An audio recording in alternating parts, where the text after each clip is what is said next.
Le syndrome du bébé secoué peut détruire des vies en quelques secondes.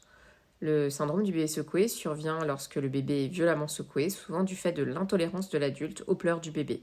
Les pleurs sont l'élément déclencheur, mais ce n'est pas la cause qui doit être recherchée du côté de la violence et du besoin de contrôle de l'adulte, qui veut que le bébé lui obéisse, et ce en méconnaissance de ses besoins fondamentaux. Le geste est pourtant souvent minimisé, banalisé, attribué à de l'épuisement, du stress ou de la fatigue. Or, secouer un bébé n'a rien d'anodin.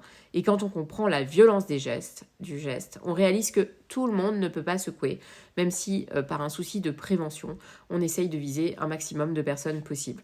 Ce n'est en tout cas pas un simple balancement, et c'est bien un geste particulièrement violent, puisque ce sont des secousses brutales par les aisselles ou le thorax qui vont faire que le cerveau du bébé va heurter son crâne et provoquer des lésions irréversibles.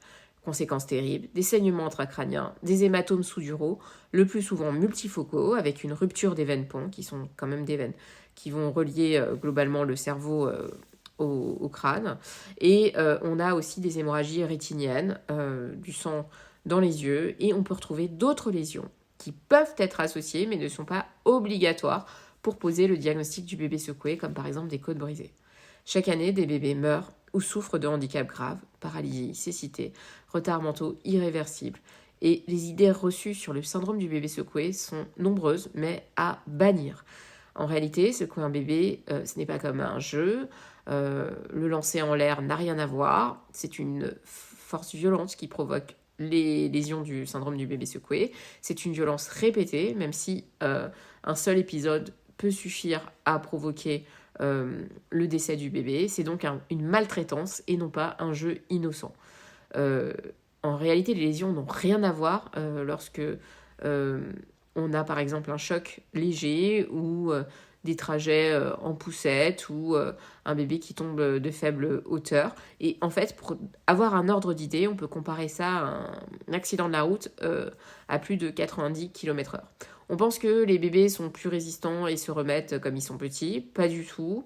La récupération est inversement proportionnelle à la précocité du secouement. Et en réalité, on l'a dit, les secouements peuvent être mortels ou entraîner des séquelles irréversibles.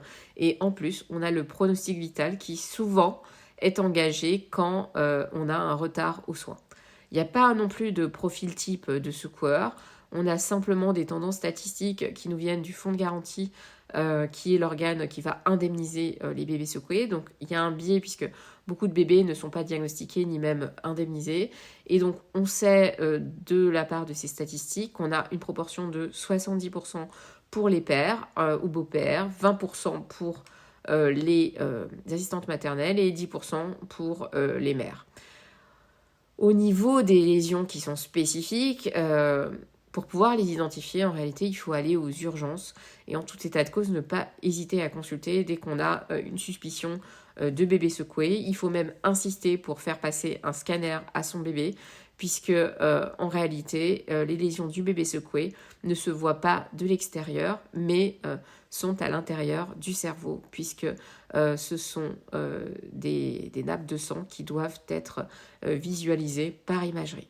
Je vous remercie.